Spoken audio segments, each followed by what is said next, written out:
My parents and sister ignored my 15-year-old son when he fractured his leg during a hike. They made him walk for hours. They said he was being sensitive. I didn't shout. I drove all night. I pressed charges. For days later, they were the ones facing consequences in court. I was knee-deep in building code revisions when my phone buzzed. A video call from Julian. I glanced at the time, just after noon. He was supposed to be relaxing with my parents and Melanie at some lake lodge up north. Maybe he wanted to show me the water or some goofy boat selfie. I swiped to answer, half smiling already. Hey, bud. The screen lit up with Julian's face, but my smile vanished. He was sitting on a top bunk, his back propped against a pillow. His face was pale, lips tight. But what pulled the air from my lungs was the side of his ankle, swollen, purple, and the size of a grapefruit. It looked wrong. So wrong. Julian, I said slowly, carefully. What happened? I fell. 2 days ago. On the trail. His voice was low, like he was trying not to cry. Leo pushed me, kind of joking around. I fell off this ledge. I blinked. 2 days ago? Wait. What? And your ankles looked like that this whole time? He nodded. They said it wasn't that bad. That I was being dramatic. I sat up straighter, panic prickling my skin. They, as in Grandma and Grandpa? Melanie too. He nodded again. They said I could walk on it, so I did. I didn't want to make a scene, but it really hurts, Dad. Like, all the time. I gripped the edge of my desk. Where is everyone now? They went out on the boat. Said I should rest. I couldn't go, obviously. Of course they left him behind. I felt like I was 17 again, sitting silently while my father made fun of me for flinching at heights or crying after a nightmare. Toughen up, he used to say. No son of mine cries over shadows. And here we were again, only this time it was my son paying the price. Julian, listen, you're not crazy. That looks really bad, and you should have seen a doctor immediately. I tried telling them. They said boys get hurt. It builds character. God, I could hear my father's voice in that sentence. Hang tight, okay? I said, already shoving papers off my desk and grabbing my keys. I'm coming. But it's a 12-hour drive. I know. You haven't driven that far alone in forever. He was right. After the panic attack on that freeway 8 years ago, I'd kept to short, local drives. Anything longer and Melanie had to take the wheel. But this was different. I don't care, I said. I'll be there. Okay. His voice cracked. Thanks, Dad. I hung up and stood in the middle of my office, my mind racing. My hands were already trembling, heart thumping like I'd run a mile. But I forced myself into motion. I packed meds, water, my wallet, my old emergency bag. I didn't think. I just moved. For years, I'd buried the fact that my family never really saw me, not when I was scared, not when I succeeded. But I wasn't going to let them do that to Julian. They made him invisible. Not me. Not anymore. And if I had to drive through every back road in America to prove that, so be it. I was 20 minutes in when the shaking started. Not from the road, but from somewhere deep in my chest, that old familiar tremble I hadn't felt in years. The stretch of highway outside of Columbus was wide and empty, the kind that felt like it could swallow you whole. That was the worst kind of road for me, open, endless, no exit in sight. But I kept going. I gripped the wheel tighter, sweat slicking my palms even though the AC was on. I kept the windows up, music off, everything focused. Drive. Just drive. I knew what this was. It had a name. Panic disorder. Diagnosed 8 years ago after I'd pulled off the interstate and called 911, convinced I was dying. My heart had raced, my vision blurred, my hands went numb, and it turned out I wasn't having a heart attack. Just a psychosomatic episode. That's what they called it. As if my brain throwing me into a full-body meltdown was somehow neat and clinical. I hadn't driven more than 2 hours alone since. Now I was 12 hours from Julian, and every passing exit made the walls inside the car feel closer. Like I was burying myself alive in a steel coffin on wheels. I tapped the steering wheel with one finger. Then two. Then all five in a rhythm that always helped. I tried to focus on the trees blurring past the window, on the sound of the tires on the asphalt. But my mind kept looping, what if I black out? What if I crash? What if I never make it? I reached for the glove box. The anxiety meds were still there, untouched, still sealed from the last refill. I stared at the bottle for a long time before slamming the compartment shut. Not yet. Not unless I had to. I tried calling my parents. No answer. I called Melanie. Voicemail. When she finally picked up, her voice was chipper. Hey, we're out on the lake. Can this wait? No. I snapped. Julian's ankle is broken. She sighed, annoyed. He said it hurt, but it didn't look that bad. Dad thought he was overreacting. He fell off a ledge. Leo was playing. It's not like he meant to hurt him. Why didn't anyone take him to a doctor? She was quiet for a beat. Because he could walk. It's just a sprain, Daniel. You're being intense. No, I said through clenched teeth. You're being negligent. She hung up. I had to pull over at a rest stop. My hands were trembling so badly I could barely keep hold of the wheel. I sat in the parking lot, forehead against the steering wheel, breathing like someone drowning in air.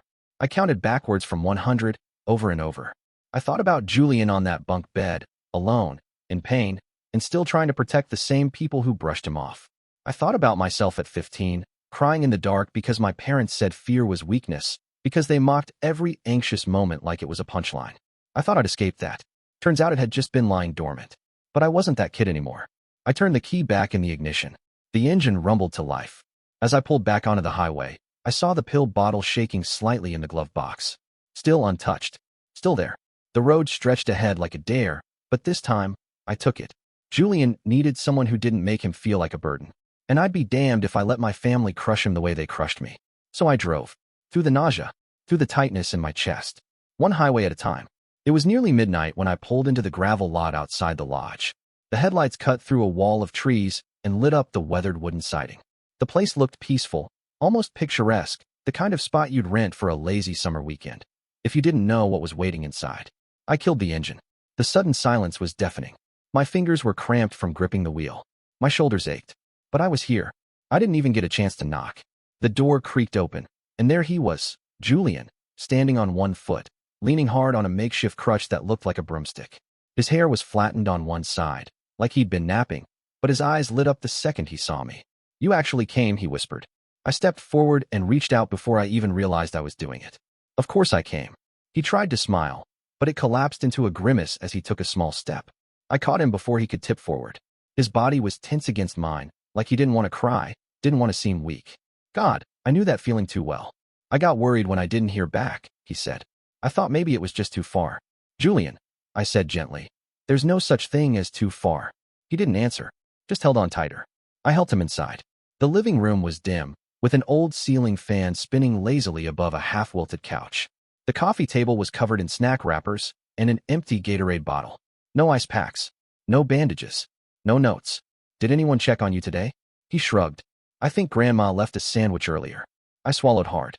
"Did anyone even look at your ankle?" "No. They think I'm milking it."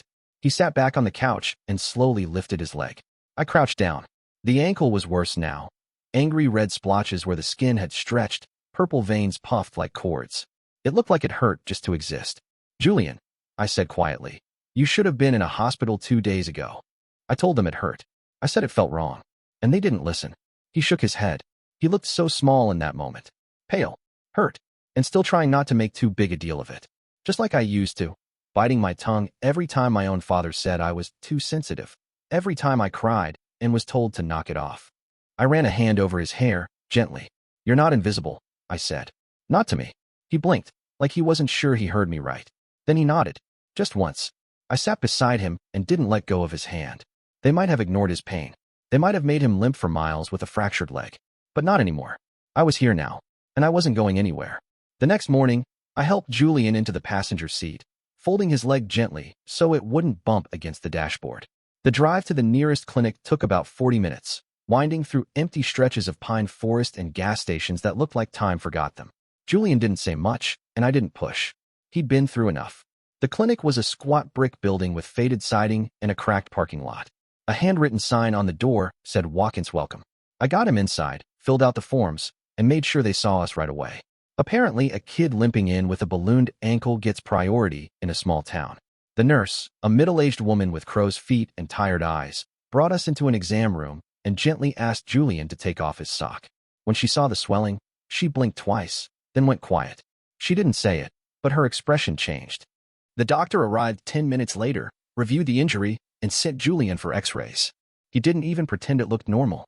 "This has been like this for how long?" he asked, raising an eyebrow. 2 days, I said, my jaw tight. He fell while hiking. The x-ray machine hummed behind the walls while I sat in a plastic chair, pretending not to notice how Julian kept clenching his jaw. When the doctor returned with the results, his face was stern. "It's a hairline fracture in the lower fibula. He's lucky it wasn't worse. Continued walking on this could have led to permanent joint damage." Julian looked down at his lap, silent. The doctor started explaining the cast process, but paused and asked gently, "Can you tell me how it happened, Julian?" Julian hesitated. For a moment, I thought he might shrug it off again. But then he lifted his eyes. "My cousin pushed me. As a joke. I fell a few feet off the trail. And nobody helped. They told me to keep walking. The nurse's pin stopped.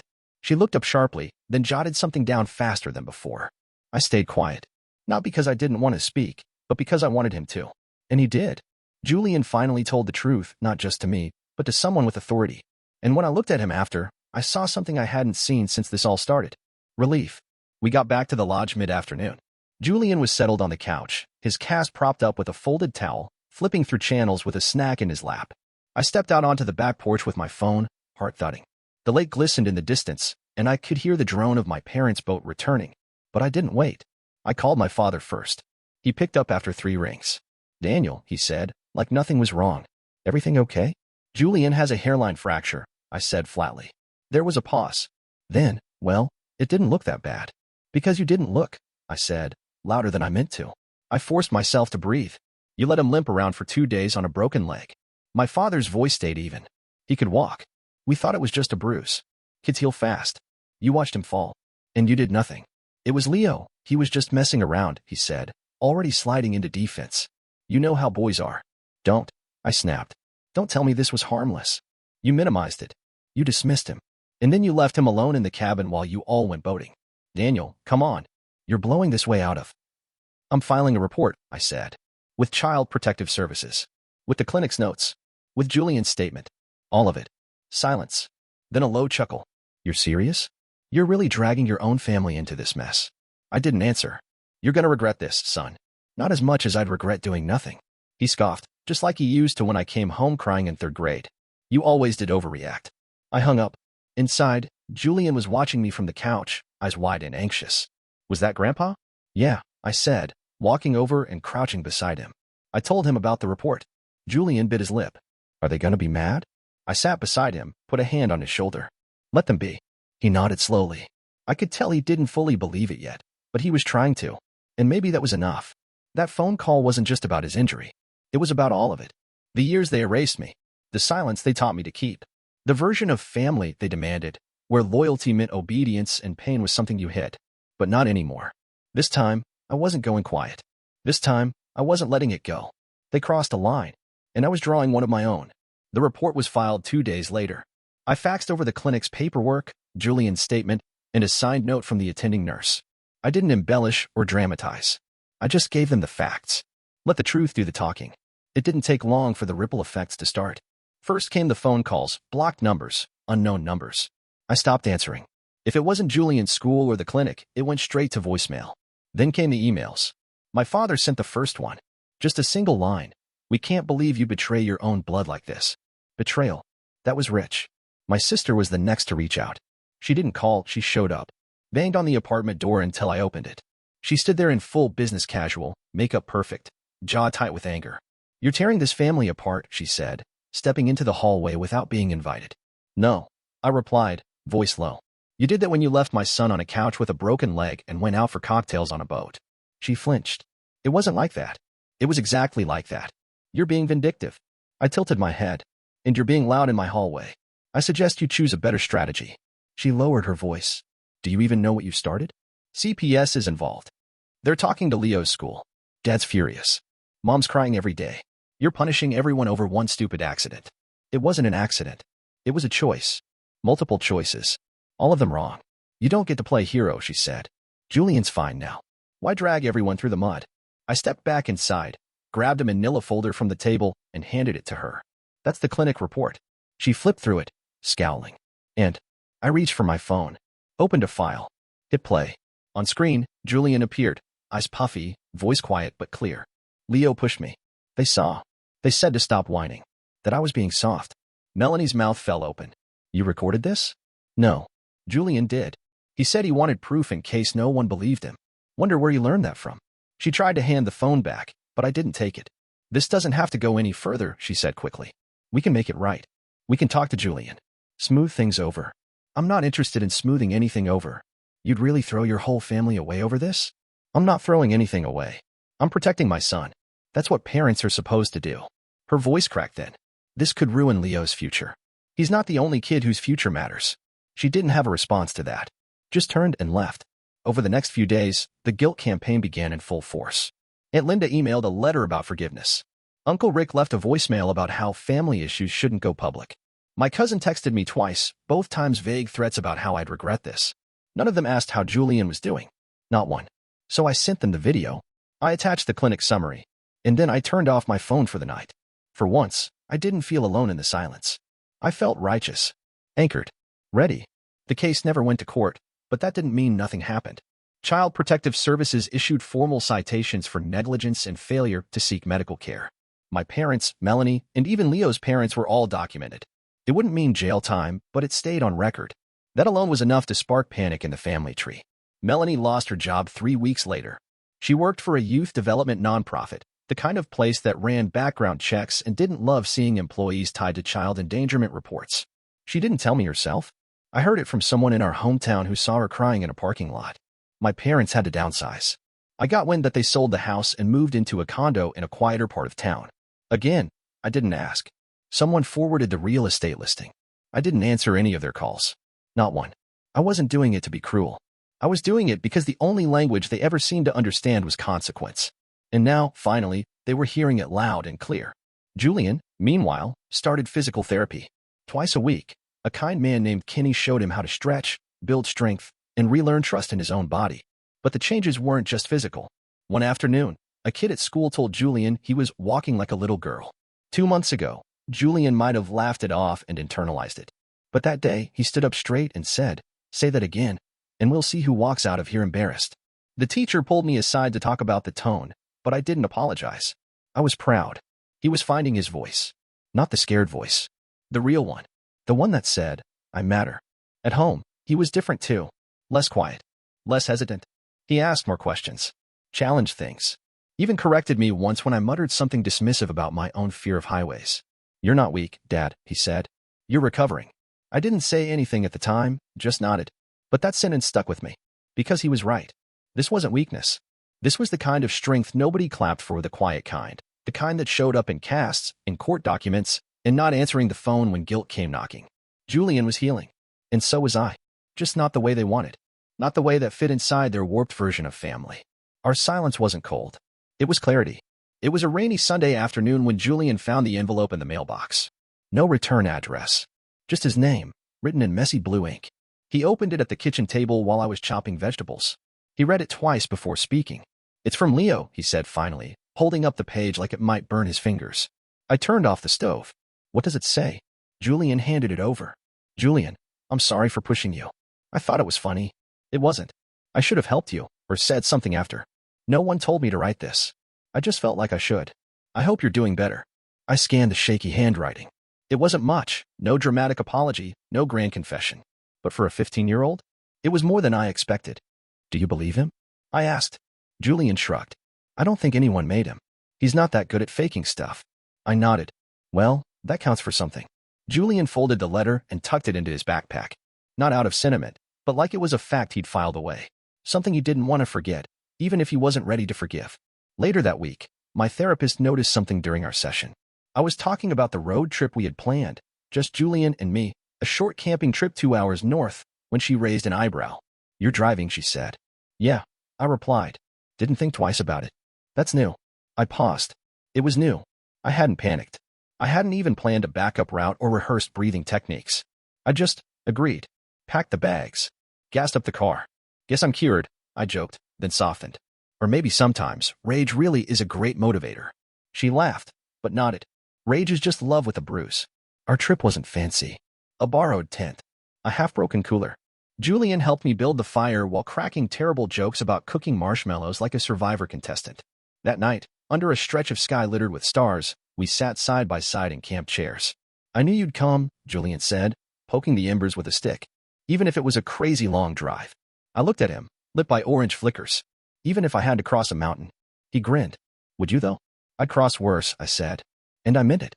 Because this wasn't just about showing up when things got bad. It was about showing up after. Again. And again. Until it rewired the pattern. Until love didn't feel like a gamble anymore. Until he never had to wonder if he mattered.